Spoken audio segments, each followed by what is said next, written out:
Welcome to Access Sportsnet Lakers, brought to you by your Toyota dealers. We make it easy. Chris McGee, Big Game, James Worthy, and Robert Ory. The Lakers unable to clinch in Houston.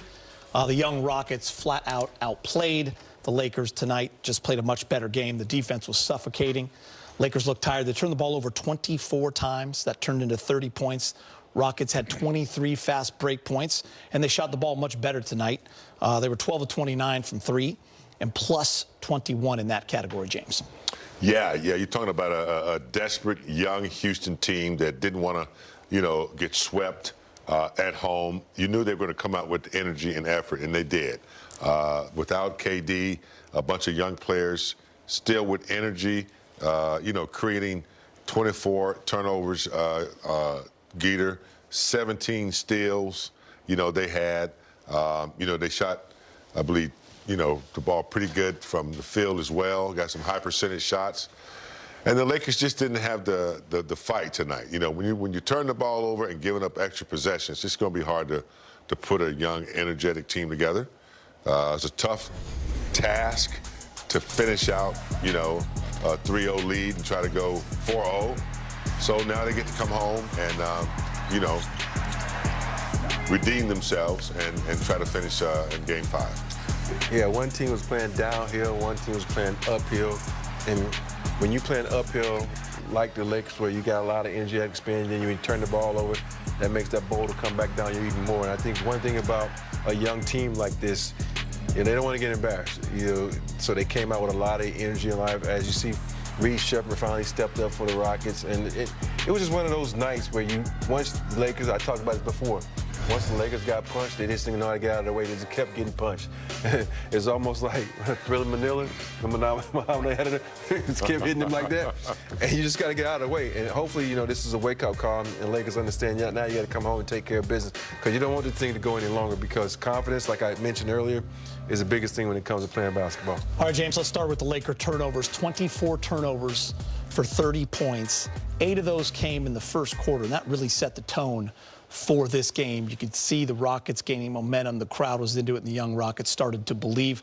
You could call it tired legs coming off that emotional win 48 hours prior, guys playing a lot of minutes, or you can credit that Rocket defense, or a little bit of both. But the Rockets were feeling it tonight, and it was a tough night all around, though, for the Lakers, especially handing the ball. I think it was a collaboration of, a few things, Geeta. The Lakers have been very successful. Going up 3-0, I'm not sure if they expected that with or without KD. They did, expend a lot of energy doing so. But also the Rockets, a young team without KD, trying to prove that they can win at home, or they can compete. Like I said, in Game 2, they had, a lot of offensive rebounds. Game 3, they had, I think, 18 offensive rebounds. Today, it was the Lakers turnovers. So they're capable of forcing you to play a certain way, and they'll take advantage of extra possessions. They'll take advantage of turning the ball over by, getting some easy buckets on the other end.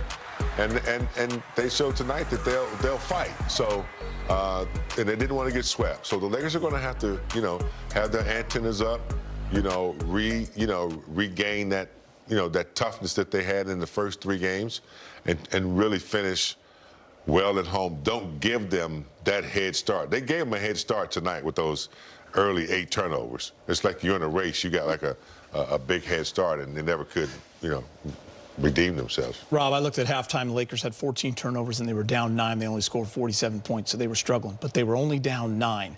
So we all felt coming out in that third quarter, we would know pretty quickly. If this is a close game and the Lakers can get it down the stretch, we all felt they're going to win this game. Rockets, however, 34-18 in that third.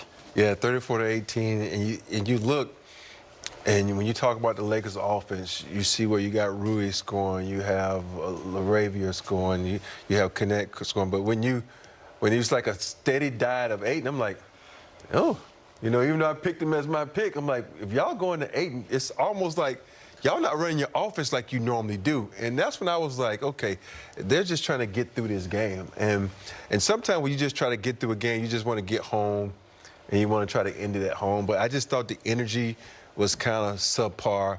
I just thought, the lack of concentration. To me, if you go down the list, Ayton and Marcus Smart, they came out to play. everybody else was kind of in neutral and cruise control. But, you know, that's what happens sometimes when you get really complacent. We talk about that when you get up. You get the fat cat syndrome. You want to sit back like, oh, we got this thing. KD's not playing. Oh, we got this thing. Yeah.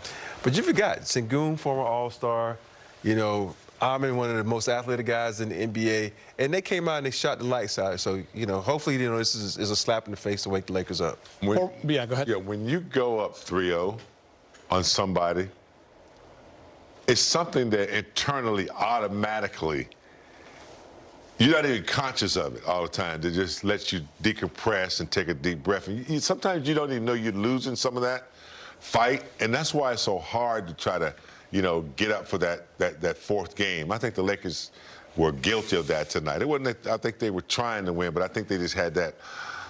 We're up 3-0. We got 2 more games at home. We can finish it off. Sometimes you get that. It's dangerous, but sometimes it sets in. Before we get to some of the chippiness, I do want to credit the Rockets offense, too.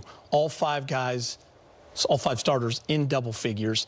You saw them the first 2 games really struggle. They didn't get to 100 points. They got to 108 in Game 3. So they were only averaging 100 points per game through the first 3. But that was a much different story tonight, Rob. It was early with Sengun playing a little bully ball, just lowering his shoulder, and then it was Amen Thompson. Reed Shepherd had 4 threes. Aaron Holiday off the bench, 3 threes. So a much better offensive game for the Rockets. If you look at the last game, this is the same pattern that the Rockets had. The starters all had double figures. We talked about that.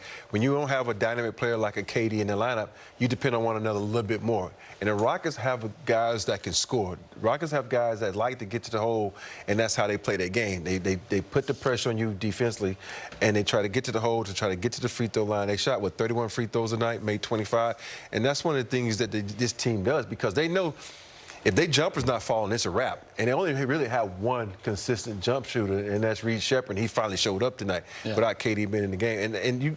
And when you down like that, you play with desperation, and you put your head down. And once you start getting to the basket and see one going in, that's when those jumpers get easy. And we had this breakdown the other night when Danny was here. I mean, when KD is in the game, and the Lakers have beaten the Rockets the last 3 times they've played, when KD has been in there, is, you know, he has the ball the majority of the time. So the Lakers play a certain defense around him, and a lot of guys are kind of standing around waiting to see what he's going to do. This is the first time a Rockets team in the playoffs, all 5 starters with 15 points or more since 1997. So there was involvement from everyone. And to think about it, you know, no Van Fleet, you know, they're doing it without a legitimate point guard in tonight's game. You know, they depend on KD to handle the ball a lot. And a lot of times, you know, teams have gotten used to blitzing him, figuring out a way to get it out of his hands. Shepherd, you know, he can be exposed. He's a great offensive player, but he can be exposed on the defensive end, as Marcus Smart has shown us. So, but Gita, without a legitimate point guard, for them to be able to be active and find ways to, you know, put the ball in the bucket and get production, that says a lot about the collective effort of athletes that they have. So right there, we're showing you some of the chippiness that was going on. That happened throughout the game. I mean, DeAndre Ayton got a flagrant 2. I didn't think that was necessary. Absolutely. I thought that was absolutely a flagrant 1. Then they kicked 2 more guys out of the games. I think it was Okogie and then Noah. It was Holiday and Theo. Holiday and Theo. Yeah, and Theo got kicked out of the game. So it was getting a little wild. But listen, the Rockets, we're not playing like a team that was down 3-0 in terms of that cockiness and that chippiness, and I think the Lakers got to take that with them into Wednesday night. I mean, this series all of a sudden got real, right? You just hadn't seen it. You're seeing it across the board in the NBA playoffs. You just hadn't seen it yet in this series. That's what they say. These little young Thundercats think they still got a chance, you know, and they do. And you just got to come out there with that energy and emotion. And we talked about it before. When you're down, you have a little bit more pep in your step. You have to match that energy. And the Lakers were matching that energy until that 3rd quarter.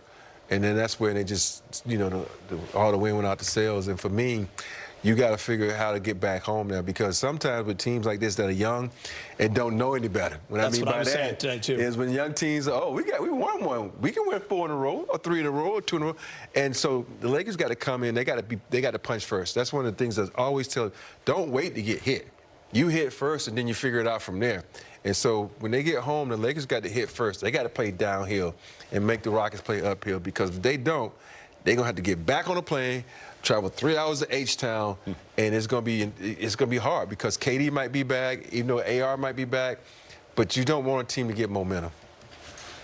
That's the big unknown, because if KD messes around and come back, then you're putting yourself in jeopardy. But you know, the Houston Rockets right now, they're like a baby rattlesnake. You know, they bite you and they don't know when to stop biting. They just release all their venom, as they did tonight. They know they're going back to LA. They got a little physical, tried to start something to let the Lakers know that, look, we're not going to back down. So with that in mind, the Lakers got to regroup, maybe have a conversation on the way back on the plane, because you can't allow them to come in with that attitude and control the momentum of the game, offensive rebounds, you know, turnovers. You can't allow that to happen again at home. But if I would have told you a week ago that the Lakers would be up 3-1 coming home in Game 5, I think we'd all sign up for that. I think you're crazy. We'd all sign up for that. So it's a playoff series. LeBron with Mike Trudell in the media.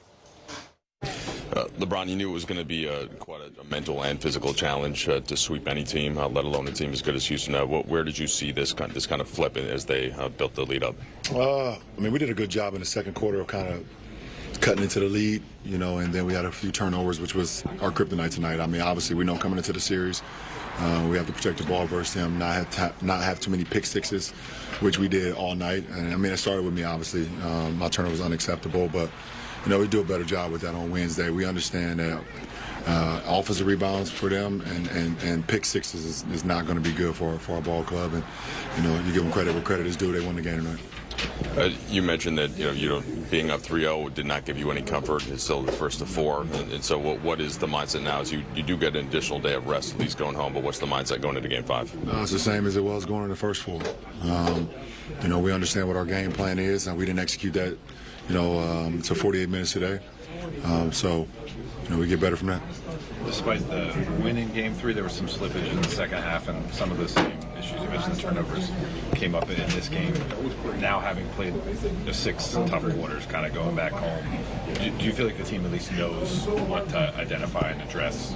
No, we knew before the series even started. So, you know, we knew, and we understand that if we want to win, this series, and that we have to protect the ball, and we have the defensive rebound, and we have to be and obviously bring that toughness, which we did tonight. I'm not worried about that. So, but the turnovers obviously killed us, you know, from the start to the finish. You guys played a pretty intense game on Friday. Do you think that had any effect? No. Just with the team going back tonight? No. What was the recovery process for you like yesterday? Same as it always is. Sleep, cold tub, ice tub, training, the same. Nothing changed from there. You've talked a lot about how these series can be long and things can kind of change. They had a couple guys who hadn't really seen the ball go in a lot. Saw it go in a couple times today. What do you guys need to do defensively, pressure-wise? Defense wasn't our problem tonight. It was our offense. Defense wasn't our problem. We turned the ball, 23 times for 30 points? So, yeah, another turnover right there. So, yeah. 24. Yeah, 24. 24. So, yeah, defense wasn't our problem. It was offense. LeBron, when you have a 3-1 lead and you're going home, are you able to feel comfortable, or you don't want to be comfortable? Hell no. There's no such thing as being comfortable until a series is done. No, and none of us are. Do you have any thoughts on DeAndre's flagrant 2 and kind of how that went down there? I mean, I know what I saw. I mean, I think he was embracing for saying going on the post-up. Elbow, getting ready for the physical contact, and then, you know, obviously, if you see it, his arm slipped going up and then hit him in the head.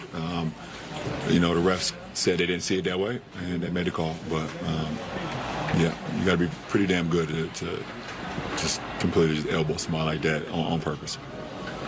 The back and forth jawing after the buzzer at center court, do you feel like that's any sign of a carryover? I don't know what that was all about. I'm more pissed off about them kicking the dude out. That was uncalled for, and it made no sense. Then that's his first. I think it's the first time he's ever been thrown out of a game in his life. That was. I don't think that was warranted. I mean, give him 2 technicals. The kid just got in the game, and that was ridiculous. I mean, but I don't know what was happening at the end of the game. Yeah, so there's LeBron James, and he said, listen, defense was not the problem tonight. We didn't execute the ball. We turned it over 24 times. And outside of DeAndre Ayton, the offense did struggle. Everyone, including LeBron, only 10 points, a couple field goals made. I think that's his 3rd lowest. in his playoff career, 8 turnovers. And he wasn't the only one, but it was one of those nights. Yeah, I hate to keep bringing it up, but when you're turning the ball over as much as they were, those are also shots that you're not getting up. Those are a lot of possessions that you're not getting, and that screws up your rhythm. You know, the offense is not flowing the way it usually does because you're having to play that extra 14 seconds of defense, especially after you give up an offensive rebound. Or if you turn it over, you're not getting back, and they're taking advantage of it. 30 points off a turnover. So, yeah, the offense doesn't flow well when the defense is not flowing well and the turnovers are too heavy. So your whole rhythm gets disrupted, and that's what happened tonight. It wasn't a lack of effort of defense, but it was just turnovers and you know, just can't get your offense going when you don't have those extra possessions. Yeah, it's like I said, it's one of those moments where the team is in attack mode. And you look at the way the Rockets play, they all shot around the same number of balls, 15, 10, 12, 16, 12. And that shows you go to sharing the basketball. The one thing that makes teams so deadly, you can always have your superstars. They're going to get theirs. But when you have a team that's making everybody out there at one time play defense, that's the hardest thing to do. You know, you got to be able to shut someone down. You got to be able to stop someone. But if he cooking, he cooking. If 5 guys cooking, you're going to get smoked. And that's what happens. That's what happens. All right, Lakers and the Rockets, game number 4 highlights. Lakers hoping to bring out the brooms here in Houston. JJ, obviously you guys had 24, I think it was 24 turnovers. Just what were you guys seeing, or what were you seeing just in terms of what Houston was doing to generate those giveaways? What they normally do. You know, we're going to spend a lot of time over the next couple of days just figuring out ways to, you know, try to prevent some of those turnovers.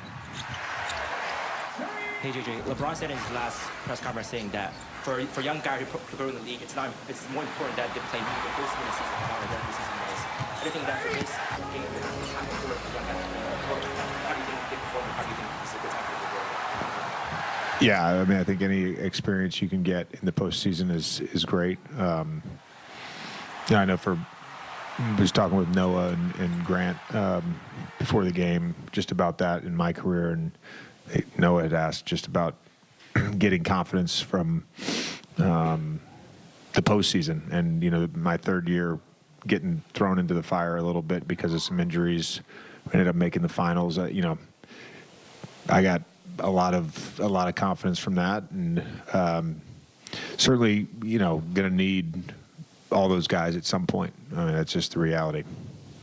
JJ, I'm curious, what was your view on the DeAndre flagrant 2? And then just a few moments ago, LeBron was not very pleased about how Adu got ejected from the game. I didn't get a great explanation on Adu. I'm sure James will give you that. You know, I'll rewatch the clip and try to figure it out, and James will give you that.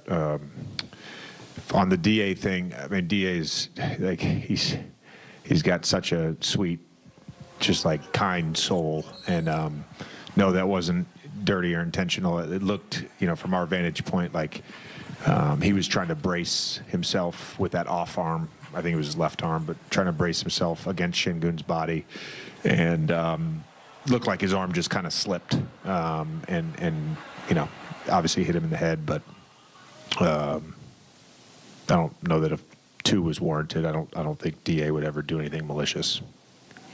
JJ, they had a number of players that haven't really seen the ball go in a lot this series. They saw it go in tonight. Just as you move forwards, like defensively, what do you guys need to do to maybe turn that faucet off a little bit for, you know, Holiday and Eason? Yeah, well, I mean, Holiday is a laser for us, so, you know, he shouldn't be getting catch and shoot threes, and we'll certainly look at the entire process on the defensive end and see where we can be better. They played a great game. I have 2 for you, JJ. You were out at center court with a lot of your team. A lot of Houston was out there, too, after the final buzzer. What was going on, and is there anything that needs to kind of be addressed so there's not carryover and when the game gets out of hand for Game 5? I don't know if you guys have ever been, like, walked down, like, a street. Not that I have walked down, like, Bourbon Street or Beale Street in Memphis much, but sometimes when you walk down those type of streets, you see something going on inside one of the bars or clubs, and you kind of want to just peek your head in. I didn't know what was happening, so I just kind of walked over there to peek my head in. Didn't feel like anything was happening, so we left. I can accept that. And talking to LeBron, he said that defensively, you guys did your job, but offense was the problem tonight. The turnovers are one thing, but just generating points. Yeah. Obviously, you guys have 57 points in street clothes, but where does the thing stand with your offense headed back home? Again, I mean, this is a top 10 defense the entire season. You know, it's obviously very challenging without your two leading scorers to generate offense. I think we'll take a look at the process again on that end as well. And I know our points per shot and our expected points per shot were slightly below our season average. So there, to me, again, it goes back to the two keys: take care of the ball, and we'll look at that and how we can be better there. DeAndre Ayton with a double-double tonight, but he was ejected. Here he is with Mike Trudell in the media. DeAndre, LeBron just told us that he thought you were kind of bracing for, contact, physical. Shingun obviously is physical backing in, and then maybe the arm slipped. What did you see from your standpoint on that play? Yeah, I was really just trying to brace, the contact with St. going in. We both sweaty guys. I just slipped off his shoulder, and it literally, my elbow hit him right there above his shoulders, and it looked crazy on camera, but, I'm not no guy who's a dirty player or plays like that, in ways. If anything, with me trying to play dirty, I'll damn near hurt myself. I just hope he's all right and didn't think it was intentional. I was just playing hard, and, my elbow, slipped up and got him above the shoulders, and it looked crazy on camera, the outcome of what the results were, I accept it, but definitely wasn't intentional. I don't play like that. Is that true? That's your first ejection? Yeah, I think so. It is my first ejection. I've never, there you go. 8 years later, it's my first one.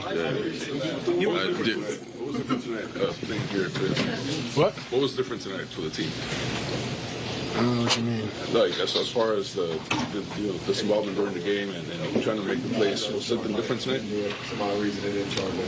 No, I felt like we played the same and we were playing together. I think Rockets brought some intensity, but I felt like we matched it in spurts as well, and we were defending, and the opportunities to get second chance baskets and loose balls. I think we were, we matched that energy a little bit. I just think the making shots down the line kind of got us and got them in transition. You were cooking before the ejection, 19 points, the team high, 10 rebounds. Does that take the wind out of your sails, or can you carry that over to the next Oh, no, I'm licking my chops. I'm licking my chops. Trust me. I've been here before, This was supposed to be an elimination game, but I love what the crowd brought the energy, and it was perfect, Just try to end this at home. But I love the intensity. I love the fight in the guys I've seen over there in the Rockets, and I can't wait to see them. With the 3-1 lead in the series, what's the best approach for you guys to take going home? Not to feel comfortable, feel like you have to get this done? I mean, tonight definitely didn't make us feel comfortable. We're pretty angry. I'm pretty angry. Honestly, I wish we could play tomorrow. I have a lot of energy now, but we're gonna go back, watch the film, and really turn up our level of intensity a little bit higher as well, and we'll have our fans out there cheering for us and make this thing, quite a game. When you've committed 20 turnovers in 3 of the 4 games this series, what are some of the main things you watch on film to make sure that it's not a trend for Game 5? Oh, really knowing my spacing, knowing where Marcus and Bron needs me to set screens to get them open as well and run to the basket, just knowing that both sides, whether it's heavy side or weak side, knowing where guys are coming from helping, and just watching that repetitively and just keeping consistency in that. Time for Access 360. What are you going to break down, Ron? Turnovers. I hate to do it, but you know what? Someone has the energy. Someone has to do it. I know they're going to see this on the plane ride on the way home. Man, NBA playoffs is where it's at. This breakdown is not good. But sometimes you have to point out the things that are wrong. Yes, sir. In this play, it's a lot of confusion from jump right here. Look, do I set the pick and roll? And right now, it's like, okay, Jackson Hayes does what he runs to the front of the rim, expects the ball. Leonard comes up, and he goes, shoot this. But now he tries to throw the lob to Jackson Hayes, but he throws it Where? Not up. Put it up by the rim. That's only going to get it stolen. And it starts a fast break. Right here, got to go to the free throw line. On this one, this is when it's really confused me. Like, am I going to say, does LeBron come off hard? LeBron, you taking up the space, LeBron, but you're not going anywhere. You got 3 Rocket defenders right there ready to attack you at any moment. DeAndre Ayton's trying to set a pick. Now he goes to the front of the rim. And right now, Rui should be yelling, whatever the term. We used to have something we would call it Isaac. He comes back and he takes it from LeBron. And he looks back at Rui. Why didn't you tell me the defender was coming? He gets a fast break point. That right there what got Reed Shepherd going. Now, we're in a position where I'm an ISO. Everybody in the world is looking at you, but look where Jabari Smith is. He's dang near double team LeBron. But look, now we get a great post up, and it was kind of a foul over the back. DeAndre Ayton's complaining about it, but you can't complain in the playoffs. You got to get your butt downhill and get back on the play. But now, everyone in the Rockets play, what do? They spin. He got the and one. And that's one of the things about when you play in the playoffs. You ain't got time to complain. And that's one of the habits that you start during the season where you look at the refs and complain. The refs aren't going to give you anything. Get back on the defensive end because every possession is so important in the playoffs. There's a certain way to talk to refs, and it's not